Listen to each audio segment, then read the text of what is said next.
বিখ্যাত আমার প্রাণপ্রিয় শহরে বেড়াইতে আসলাম। কে কে আসলাম, কোথায় কোথায় ঘুরলাম, এই রোজার দিনে কেনই বা ঘুরলাম, এ সকল কথা নিয়ে থাকছে আজকের ভিডিওটি।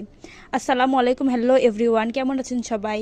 আমি আগে থেকে আলহামদুলিল্লাহ এখন অনেক ভালো আছি। এখন আমরা যাব সেই বিখ্যাত জায়গাতে, যেটাতে কাজ করার জন্য রাশিয়ানরা আমাদের এলাকাতে থাকছে এবং কন্টিনিউস কাজ করে যাচ্ছে। বেরিয়ে পড়েছি আমি, আমার মেয়ে এবং আপনাদের ভাইয়া।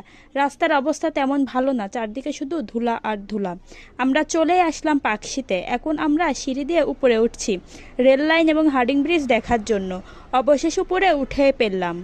এই যে দেখতে পাচ্ছেন পাকশি হার্ডিং ব্রিজ এবং বিখ্যাত আণবিক অর্থাৎ পারমাণবিক বিদ্যুৎ কেন্দ্র। জায়গাতে জায়গাতে সিঁড়ি দেওয়া আছে এবং চারদিক দিয়ে এখানে ওঠানামা করা যায়।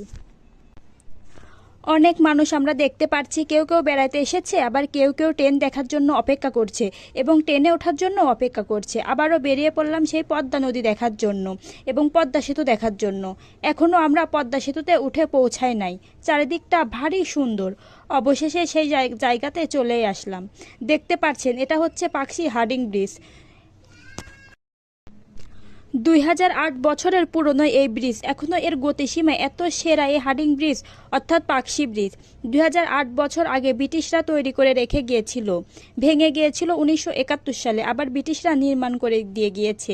এবার দেখতে পাচ্ছেন এটি হচ্ছে বিদ্যুৎ পারমাণবিক অর্থাৎ আণবিক। এটি তৈরি করেছে রাশিয়ানরা। দেখতে এতটাই সুন্দর হয়েছে যে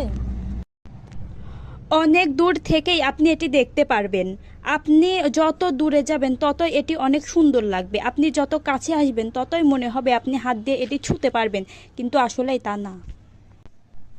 আমরা এখন অবস্থান করছি পদ্মা সেতুর ওপর। আমরা বাইকের ওপর আছি। আমার মেয়ে চারদিক তাকিয়ে তাকিয়ে দেখছে আর বলছে ওয়াও ওয়াও।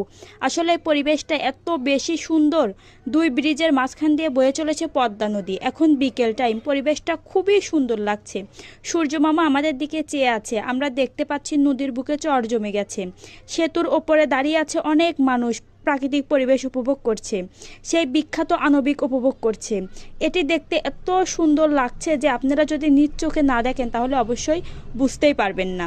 এটি হচ্ছে দেশের প্রথম পারমাণবিক অর্থাৎ বিদ্যুৎ কেন্দ্র।